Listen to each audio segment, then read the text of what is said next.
Hello, friend. Daniel and Tracy here from Panama. We want to give you a quick update as things continue to unfold here. This is March 24th, and we really appreciate your prayers, your love, and your support as we prepare, and Panama is preparing for a full-blown lockdown. As you may know, as of Sunday night, Panama, the president of Panama said, if you don't get on a plane by tonight, by Sunday night, we're locking this down, and there is no more movement internationally indefinitely. We just had the Panama Embassy, U.S. Embassy in Panama, just said, we encourage you to get out of here. You need to get your name in for a flight. There are still a few humanitarian flights coming in from United Airlines. If you need a seat, you need to get your name in right now.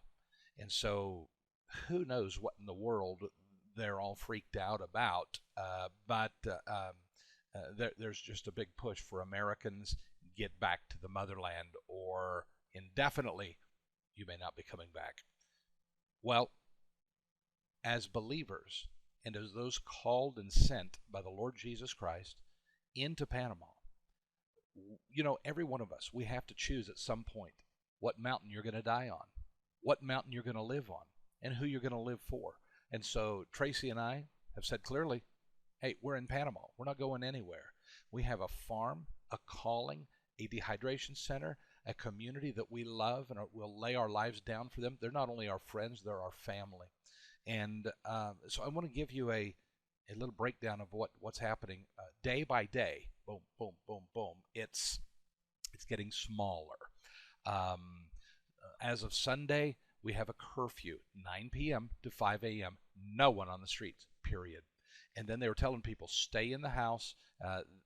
All businesses are closed except food, medical, and critical resources, and gasoline.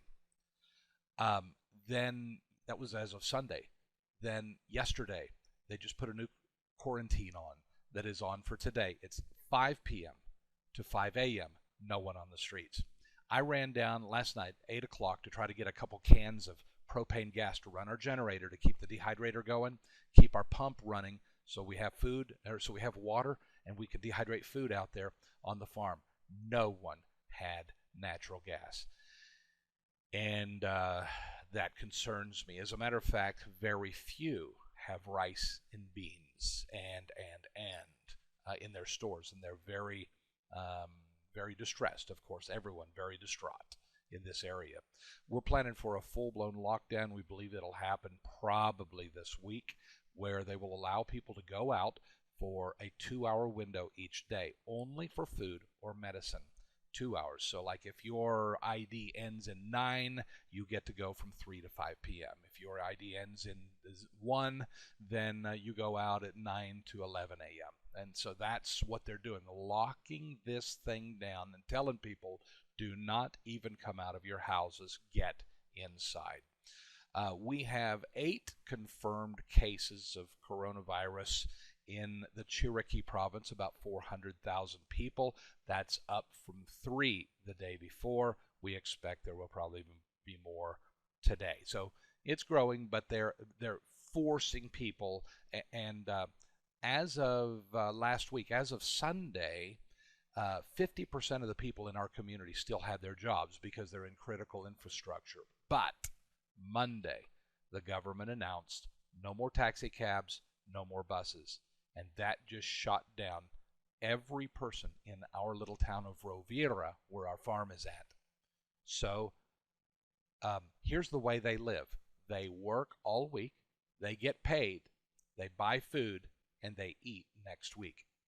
So 50% of the people in Rovira are out of food. As of last week, they were no longer working. So last week they ate their last food, and now they have no food, none. 50% of the people still had their jobs, and we were speaking to them, hey, we move as one, we roll together, we live together, we die together. And as a community, we serve one another, we serve the needs of our neighbors and our brothers over ourselves. Look after the needs of your brother. We are our brother's keeper. And so those messages have been really absorbed, and those who are hearing it are very, very much thanking God. And but now with the taxi cabs and all that's done, This week, this is it for their food supplies. Next week, it's on. There's no more food. We've had plans in place. We are dehydrating and giving food out. We're giving out fresh vegetables. Our farm is completely open to whoever has need. Come get the food. It's being given to you. I still have my employee Julio working hard. I'm out there, going to have to be out there now between 5 and 5 and get back in. And as of right now, we are food suppliers and we are allowed to travel. If they lock down the food suppliers and say no more trucks coming up the road, no more food being distributed, that's it. That's it. It's going to be chaos and mayhem because there will be no food coming up the mountain. There'll be no food coming to the cities. I'm 30 minutes from our farm. I will not be able to get to our farm. We're really praying against that. Please pray with us that we have an open door and that God will make a way where there seems to be no way. Now, good news. People are being turned to the kingdom of God. They're being turned to the Lord. The president of Panama just asked every Panamanian to pray to God for the salvation of the country because only God can rescue Panama now. That's what he said last night on television. And so we are in prayer, but also our farm is an apostolic training center, more than a farm and a dehydration center. It is beginning to birth now what we figured would begin to happen at some point, and here it is. It's as if the Lord just and breathed wind into our sails. It's like the church is being birthed organically. People are listening. They're looking for leadership. There's no church down in our town, in our part of the town, nothing there. And so these people are hungry. And we're asking God, Lord, show us the right time, the right place, exactly what to do. Lead our steps, Lord. And so anyway, with that, we have teamed up with Dan Salas Ministries. Really excited about this. We had planned this last week, but now it's on tomorrow, Wednesday. I believe it's going to be about 1 o'clock, depending on when they let us do this. We're loading up his van and his trailer with as much rice and beans. Right now we got about $1,000, and I'm going down here in just a few minutes when I sign off. I'm going down to buy rice and beans at the wholesale market. If they still have any, I'm buying what they got, up to $1,000 worth, and we're going to load the truck. So we're going to take his van and his trailer. You see, it's illegal to have more than 50 people meet together in any one place. So we're going to go mobile. And we're strapping his speakers onto the top of his truck, on his van. We've got a generator to run this. It's a massive sound system he has for concerts. We're going to put this on the van. We're filling the trailer up with rice and beans, and also books, Christian Bibles in Spanish, and gospel tracts. And so we're going to go down through town. We're going to preach the gospel. This guy is the evangelist of evangelists. If anyone can win someone to Jesus, it's Dan Salas Ministries. And so he's going to preach. Hopefully I get to drive, so he doesn't have to drive and preach. He's going to preach from the front of the van. We're going to roll in, stop. He's going to preach. We have a couple of gospel songs set on the iPad for to go through the mixer and into the speakers, and then he's going to play Psalm 91. It's already done, Psalm 91, and then we're going to spin around and tell anyone, if you need rice and beans, stand out on your porch. When we see you, we're going to come out. We'll be wearing masks and gloves, of course, sanitary, and we're going to put rice and beans out on the street, on the corner of their driveway, and keep moving. And then they can come out and get it. This is our next big deal. We're doing this in Rovira. God willing, if we get enough cash and some rice and beans, we're going to do it in El Banco and in Potrerillos Arriba, 3 little communities that are in great danger and great trouble right now, and they need help. So with that, please pray for us that we have an open door, that I can still get in that truck, provide food, and get to the farm and direct and help people, pray with them, and keep them calm. There is no word on how long this is going to last. And our prayer is the food supplies keep coming up. These people, when they get in trouble, they go back to rice and beans. 4 things: rice, beans, sugar, coffee. Those are the 4 deals. Number 5 is noodles, elbow noodles. So thank you for your love and your care. And just remember us in prayer. When you wake up in the morning, go to bed at night, please just remember you got a couple friends that are fighting it out in Panama. It's live and it's real here. And it's explosively dangerous at this point. But we know we live in Psalm 91 protection. It's the same Psalm 91 protection that I want to speak over you in just a moment. You know, let's talk about you and your family right now. The world is in a global reset. 5.5 years ago, the Lord spoke to me, and he said, Daniel, this is exactly what he said. I was in a church service in Costa Rica. I had my hands up, and I was worshiping the Lord. I was just praying and singing with the band, and these words came directly to me. The Lord said, Phase 2 of the global reset begins now. Get into position for the next 10 years. Those are the exact words he spoke to me.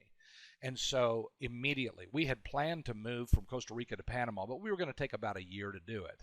When he said that, we were living in Panama within 30 days. Everything packed, everything gone, and in Panama within 30 days. We found the farm right after that, bought it, and began building. And now we're here for the global reset. You and I are living in the global reset right now. This is a very deep subject. We could talk economies, finance, new open doors, old things going away. Antiquated systems are dying and will not come back. Businesses are going to die and not come back. This whole thing is changing right now.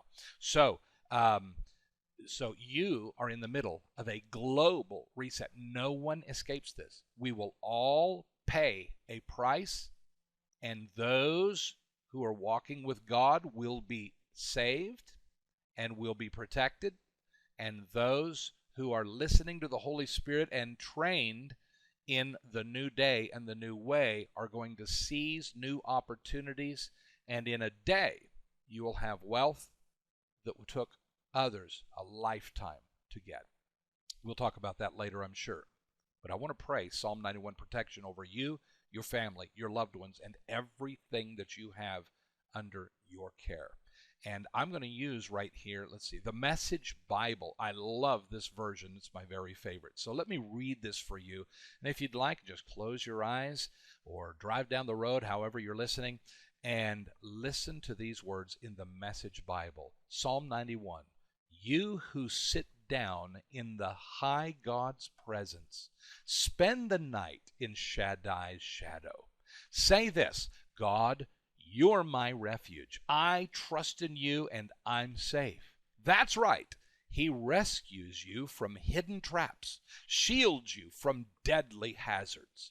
His huge outstretched arms protect you. Under them, you're perfectly safe. His arms fend off all harm. Fear nothing. Not wild wolves in the night, not flying arrows in the day, not disease that prowls through the darkness, not disaster that erupts at high noon. Even though others succumb all around, they drop like flies right and left. No harm will even graze you. You'll stand untouched. Watch it all from a distance. Watch the wicked turn into corpses. Yes, because God's your refuge, the high God, your very own home. Evil can't get close to you. Harm can't get through your door. He ordered his angels to guard you wherever you go. If you stumble, they'll catch you. Their job is to keep you from falling. You'll walk unharmed among lions and snakes and kick young lions and serpents from the path. If you'll hold on to me for dear life, says God, I'll get you out of trouble. I'll give you the best of care if you only get to know and trust me. Call me and I'll answer. Be at your side in bad times. I'll rescue you, then throw you a party.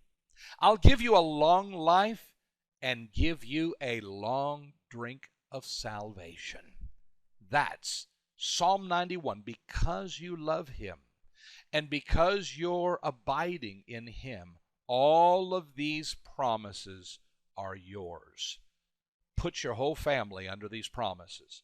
All your friends, your neighbors, put the whole group. Remember, the devil works in darkness. He loves to work in atmospheres of fear. But do not fear sudden fear. Don't fear the spirit of fear. And our job as believers is not to hide ourselves away, but to get out and shine our light. Our goal and our calling before God as believers right now is to go find an area that's full of darkness and fear and shine the light. Just read Psalm 91 to your friends and neighbors and bring peace to their lives. For the kingdom of God is righteousness, peace, and joy in the Holy Ghost. I want to thank you. Thanks for your time. I know your time is short, and so is mine. I'm getting in the white horse truck right now, and I'm running. We got a truckload of vegetables. I'm going to get a truckload of frozen meats. A restaurant that's closed and probably not reopening is giving us an entire freezer of meat, and we're going and delivering it all through town in our little town right now.